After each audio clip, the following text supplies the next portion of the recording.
Bago ang lahat, Los Angeles Lakers versus Golden State Warriors. Ito na ang unang preseason game ng Warriors, habang ang Lakers naman ay galing sa isang pagkatalo laban sa Suns. Kaya ang tanong, sino ang mas handa ngayon? Tara, alamin natin. Ang laban ay gaganapin sa Chase Center sa San Francisco ngayong October 5, 2025, 5:30 PM PDT o 8:30 AM sa atin dito sa Pilipinas.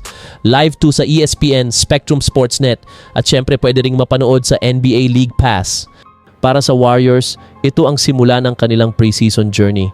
Habang para sa Lakers, pagkakataon nila to na makabawi matapos yung medyo sablay nilang unang game laban sa Suns. Unahin natin ang Lakers. Maraming key players ang hindi pa rin maglalaro. Wala si Luka Doncic, LeBron James, Marcus Smart at Maxi Kleber. Lahat ay nakapahinga bilang precaution sa early part ng preseason. Kaya inaasahan natin na bibigyan ng mas mahabang minuto sina DeAndre Ayton, Jared Vanderbilt at mga bench players tulad nina Austin Reeves at Jalen Hood-Schifino. Matapos ang unang preseason game kontra Suns, halatang kulang pa sa chemistry ang Lakers. Medyo magulo pa ang ball movement at rotations nila. Pero syempre, expected yan dahil preseason pa lang. Ang goal nila ngayon, ma-develop ang timing, execution, at team chemistry bago magsimula ang regular season. Sa kabilang panig, ang Golden State Warriors, exciting ang mga bagong mukha. Kasama na ngayon si Al Horford bilang bagong big man ng team. At syempre, balik ulit si Seth Curry na nag-sign ng non-guaranteed deal para makasama ulit ang kanyang kuya, si Steph. Hindi rin natin dapat kalimutan si Gary Payton II na muling nag-renew ng kontrata at ang mga batang players tulad nina Jonathan Kuminga, Moses Moody at Brandon Podziemski na lahat gustong patunayan na ready na silang mag-step up.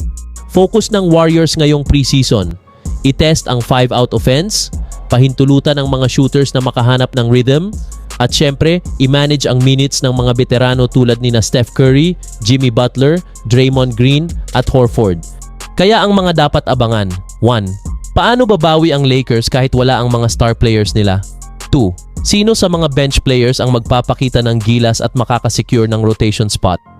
3. Sa Warriors naman, gaano ka-smooth ang integration ng mga bagong players sa sistema ni Coach Steve Kerr? At 4. Makikita na ba natin ang chemistry ng Curry-Butler duo sa unang pagkakataon? Kung sa prediction mga ka-hoops, mas lamang ang Warriors dito. Home court nila, mas kumpleto ang lineup at mukhang mas ready sila physically.